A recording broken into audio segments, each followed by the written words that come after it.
Tom woke up with a succubus attached to his dick, and the succubus spat his semen into a jar and then put it under its armpit for safekeeping. I mean, Jesus, James.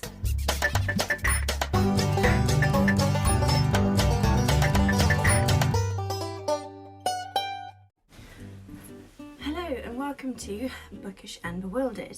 Now for today's episode, I wanted to go through an erotic fairy tale with you. It is called Once. You might have heard me mention it on a previous episode. This is James Herbert's Once, a scary tale of fair focus and evildoers, of lovers and erotic passion, of horror and belief.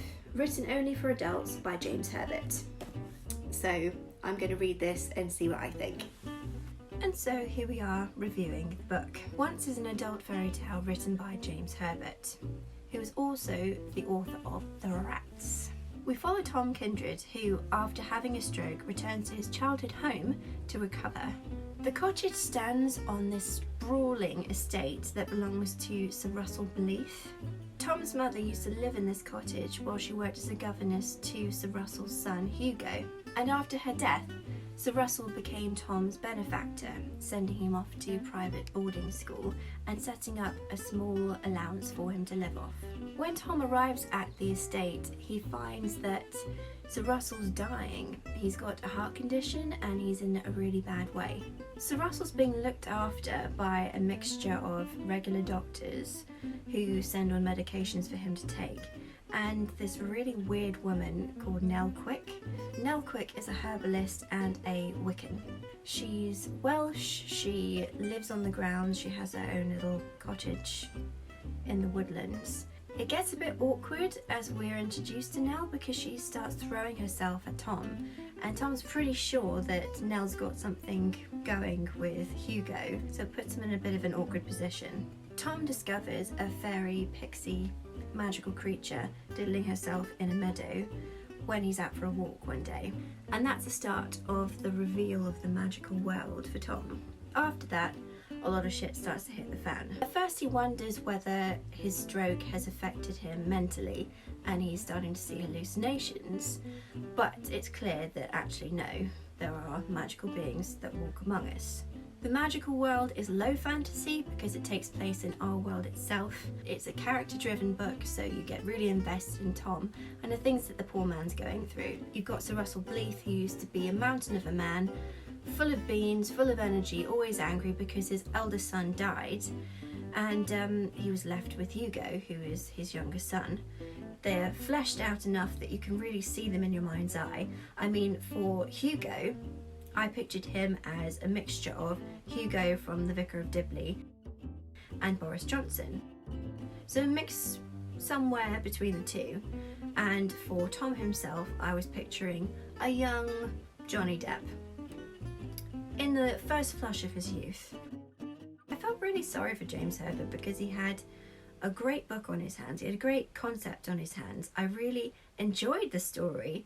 I love the flow of the book. I love the way that he writes. It's floral but not too floral. Technically the book is listed as an adult fairy tale and it's an erotic fantasy. However,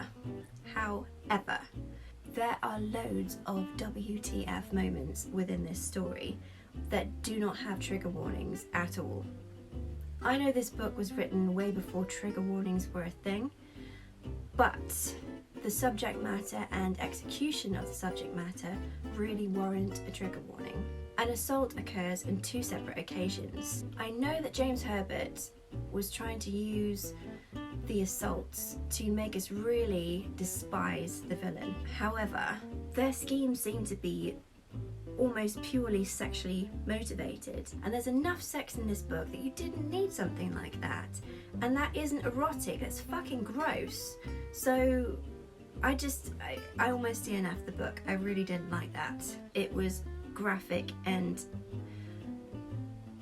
made me feel really uncomfortable. I almost DNF'd this book. It just felt gross and unnecessary, you know? There was a decent plot there. You had some mystery, intrigue, you had all of the mixings for a really great book. But again, circling back to the villain, at the end of the book, I was expecting that they would have some insane reason for wanting to hurt Tom this much, but there wasn't really much of a motivation there.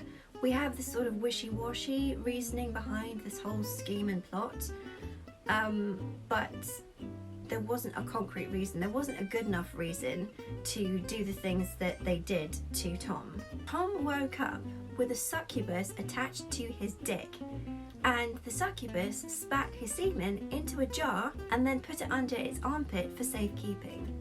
I mean,